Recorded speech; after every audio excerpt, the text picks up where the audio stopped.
As the owner of a wealth management firm and a finance lecturer at a Big Ten university, I've found that most pre and post retirees know a few of these strategies, but certainly not all of them. And if they do know them, they don't know how to implement them. But let's cut the chit chat. I'm going to show you 5 ways to decrease your taxes in retirement. Stick around for the fifth one, though.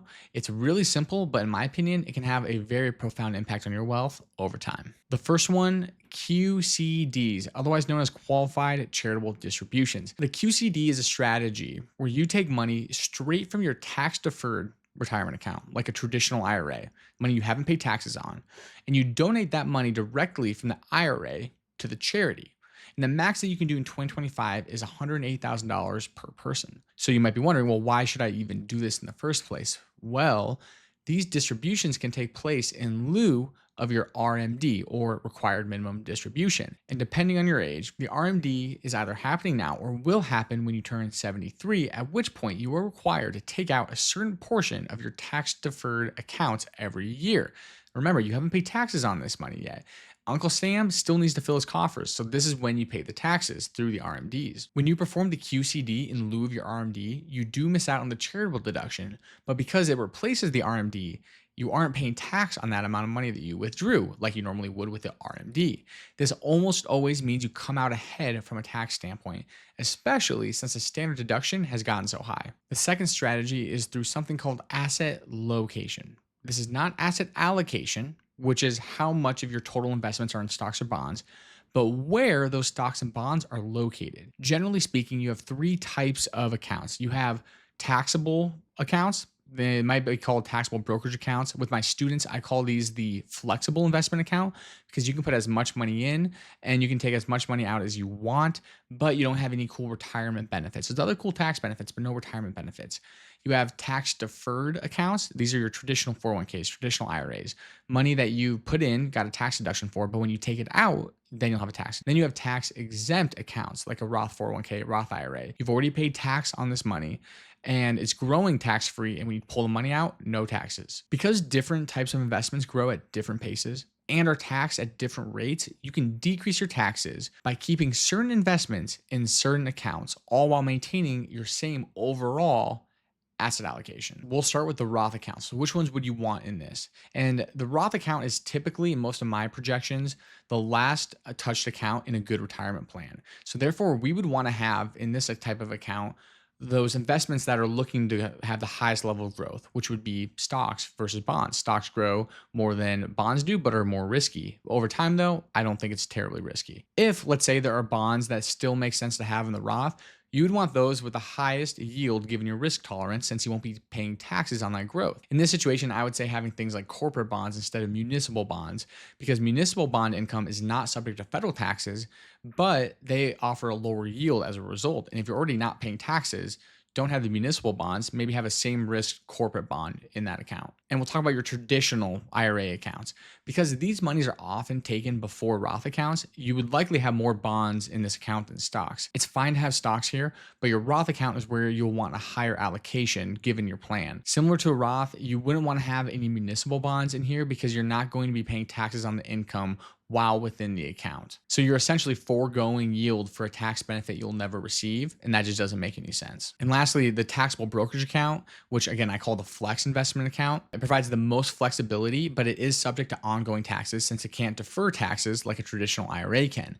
So in this account, you'd want to make sure, like a couple things, that you're holding ETFs instead of mutual funds, in my opinion, because ETFs, they're far more tax efficient and they rarely kick off capital gains unless you sell them. Whereas mutual funds can often have ongoing capital gain distributions even if you don't sell the mutual fund. And depending on your tax bracket, this could be an unnecessary tax of up to like 23.8% of the capital gain distribution. I have a recent new client where we switched that up, where they were in mutual funds, but now they're in ETFs. And this year they had a surprisingly high capital gain from a completely different part of their financial life. And because they're holding ETFs and not those same mutual funds before that kick off these capital gains, we're going to be saving them thousands of dollars in taxes this year. You'll also want to hold tax efficient bonds here. So depending on your income, municipal bonds can make a lot of sense here. Or if you're, let's say you're in a high tax state and you have treasury bonds in this account, those can be helpful because those have no state income taxes, even though they have federal taxes.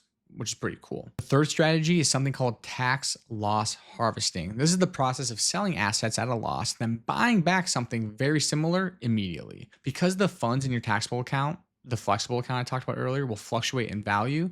If they lose value and are at a loss, meaning that they're below where you purchased them, you can sell those and use those losses to offset future gains in your account, or maybe even gains that you've had that year. Additionally, you can apply up to $3,000 of your investment losses to your taxable income. So let's say you're in the 32% tax bracket.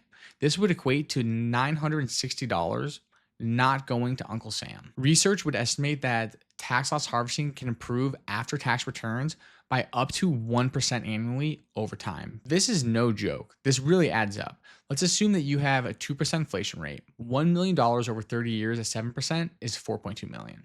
$1 million over 30 years at 8%, that additional 1% from tax loss harvesting, is $5.6 million. Over $1 million more just from doing some of these simple strategies. A client before that where I told you we saved them some money, they were with a larger institution, I won't name it. They didn't have good tax loss harvesting, or the accounts weren't set up well for that to be the case. We did some this year and also saved them a couple $1,000s in taxes. The fourth strategy, Roth conversion. So from a tax perspective, not every year will be the same in retirement. Some will be in lower tax bracket right after they retire. Typically, this is before or around taking Social Security, but before your RMD age. So this can be a good time to do what's called Roth conversions, where you take money from your tax deferred accounts like traditional IRAs and you convert them to Roth IRAs. You pay taxes on that right now, but then they get to grow tax-free and can later be withdrawn tax-free. This does get complicated, and I'm sure you've heard a lot about it, but it can save a lot of money down the line. I'm not exaggerating when I say it can save some clients and their heirs tens to hundreds of thousands of dollars in taxes over the course of their retirement. This last one I hinted at earlier. It's using ETFs instead of mutual funds. So ETFs are very similar to mutual funds.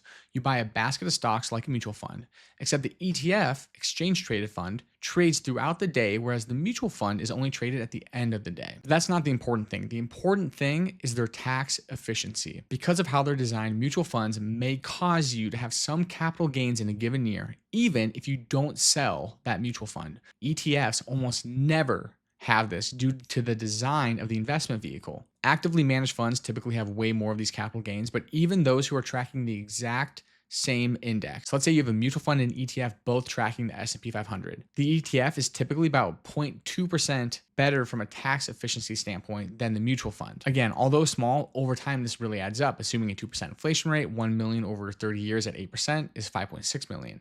1 million over 30 years at 8.2%, 5.9 million. So can we even quantify all this? I think you can. It's a little bit challenging for some of these, like the Roth conversions and the QCDs, because every situation is so different. But there is some research on things like asset location can add up to 0.6% annually over time, tax loss harvesting up to 1% annually over time, and ETFs versus mutual funds at 0.2% over time. I think that number is a little low for a bunch of various reasons, but let's be conservative and use that. So now you're looking at a 1.8% difference in your return over time. That's significant. Let me show you. I'm using a rather simple retirement calculator from NerdWallet, but this is really simple. You can go look it up, just retirement calculator NerdWallet. Let me just show you how much of a difference this adds. Let's say that your current age is 69, you're going to retire at 70 down here. Let me make it so that you can see that mouse. Yeah, you like that? Boom. All right. And let's say that your current income is $100,000 and you want to make that up in retirement just for easy numbers. So you're living off $100,000. You have $2 million saved. And we'll go down here. You're going to live from 70 to 95, and your retirement rate of return is 5%. And inflation's 2%, and you're going to increase your income by that. All right. This is showing that, hey, you would have enough to retire now. But let's say instead of having a 5% return, remember, we thought that you can maybe increase your return by 1.8% by implementing many of these strategies. By implementing these, you'll be looking at a 6.8% return. So now you'll be having, at the end of your retirement, 3.35 million versus if it was just 5%, 1.1 million, just by implementing these strategies. So I know that's a very crude, simple example, but I hope it shows the impact of doing these different little strategies over time. That's why you want to put them all together to make one comprehensive retirement plan. If you learned anything, please like and subscribe. If you have any questions, comments, maybe you want to debate me on one of the topics, that's okay. Throw it in the comments and I'll get back to you. Godspeed, happy planning.